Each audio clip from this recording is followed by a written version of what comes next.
एक लकड़हारा और उसका बेटा जंगल में लकड़ियां इकट्ठी कर रहे थे। लकड़हारे ने कहा, मेरा ख्याल है बहुत लकड़ियां जमा हो गईं। फहद बेटा, आओ थोड़ा सस्ता लें, फिर चलते हैं। फहद के अब्बू ने कहा और खुद एक बड़े से दरख्त के साथ टेक लगाकर बैठ गए। फहद 5वीं क्लास में पढ़ता था। इसका घर एक गांव में था। फहद के अब्बू हफ्ता भर लकड़ियां इकट्ठी करते और फिर इन्हें शहर ले जाते। इतवार को फहद भी इनके साथ लकड़ियां जमा करने जंगल में जाता। जब फहद और इसके अब्बू लकड़ियां लेकर घर पहुंचे तो शाम हो चुकी थी और सर्दी बढ़ गई थी।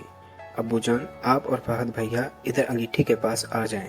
फहद की छोटी बहन आलिया ने अंगीठी में कोयले डालते हुए कहा और साथ ही चाय भी ले आई। अगले दिन स्कूल से वापस आते हुए आलिया की नज़र पगडंडी पर पड़े हुए बादाम के साइज के एक बीज पर पड़ी। ये किस चीज़ का बीज है?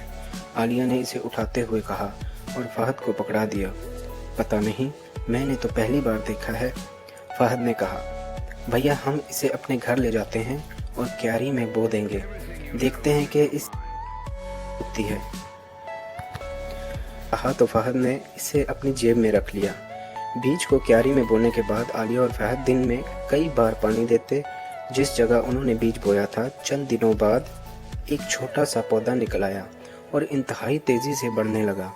फहद और आलिया ने अपनी अम्मी के साथ मिलकर इस पौधे के ईंटों का दायरा सा बना दिया। फहद और आलिया अपने अपने इम्तिहान में मसरूफ़ हो गए, मगर इस दौरान इन दोनों बहन भाई पौधे की मुसलसल देखभाल करते रहे। पौधा गैर मामूली तेजी से बढ़ा और सिर्फ चंद माह बाद ही इस पर सुर्ख रंग के फूल लगने लगे, जिनकी खुशबू दूर दूर तक फैल जाती थी। आहिस्ता आहिस्ता तमाम फूल बंद हो गए और इनके अंदर बीज बन गए। जब तमाम बीज बन गए तो आलिया और फहद ने अपने अब्बू के साथ मिलकर बीज तोड़कर जमा कर लिए।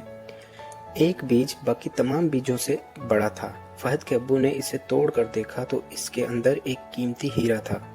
फहद की अम्मी ने इसे संभाल कर अपने पास रख लिया। अगले रोज अब्बू जान हीरा लेकर किसी दूसरे शहर गए और एक चोरी के पास फरोख्त कर दिया। जितने पैसे इस हीरे को बेचने से मिले, इनसे फहद के अब्बू ने गांव में एक खूबसूरत घर बनाया और अपना कारोबार शुरू कर लिया। फहद और आलिया भी शहर के बड़े स्कूल में पढ़ने लगे। जब को इस दरख्त का पता चला तो इसने फहद के अब्बू को बुलाकर कहा, मैं वो दरख्त खरीदना चाहता हूँ। इसके लिए चौधरी फहद के अब्बू के मुंह मांगी कीमत देने को तैयार था, मगर फहद के अब्बू ने दरख्त बेचने से साफ इनकार कर दिया। चौधरी को गुस्सा तो बहुत आया, मगर इसने इजहार न किया। दरख्त इसी तरह गैर मामूली तेजी से बढ़ता रहा और चंद माह बाद ही तनावर दरख्त बन गया और इस दफा दरख्त पर सेब के साइज के फल लगे। ये फल जायके में बेहद मीठे और मज़ेदार थे। फहद और आलिया ने अपने तमाम दोस्तों को फल भिजवाए और अपने गांव वालों के घरों में भी दिए। अपने एक मुलाजिम के जरिए उन्होंने चौधरी के यहाँ भी फल भिजवाए। चौधरी नवाज तो इस वक्त से दरख्त के पीछे पड़ गया था जब उसे बीज की जगह हीरा निकलने का पता चला था।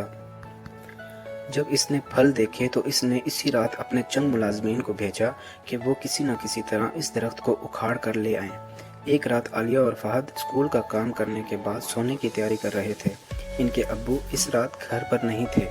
इन्हें अपने कारोबार के सिलसिले में दूसरे शहर जाना था, तो वो ताखीर से आने का कह कर गए थे। आधी रात को शोर की आवाज़ से आलिया और फहद की आंख खुल गई। ये आवाज़ कैसी है? फहद ने आलिया की तरफ देखते हुए पूछा। इनकी अम्मी पहले ही जाग चुकी थी। शोर की आवाज़ें लान के इस हिस्से से आ रही थीं जिधर सुर्ख फूलों और फलों वाला दरख्त था।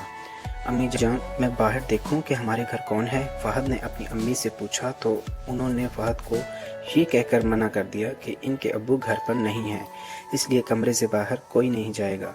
इसी वक्त के अब्बू की आवाज़ आई तो फहद और आलिया अम्मी के साथ बाहर आ गए। बाहर आकर देखा, वो ये देखकर हैरान रह गए कि चौधरी के चंद मुलाजिम इसी दरख्त के साथ चिमटे हुए थे जिसके फूल में से हीरा निकला था। यूं लगता था कि इस दरख्त पर कांटे लगे हों, हालांकि ऐसा नहीं था। अब वो सब चीखें मार रहे थे।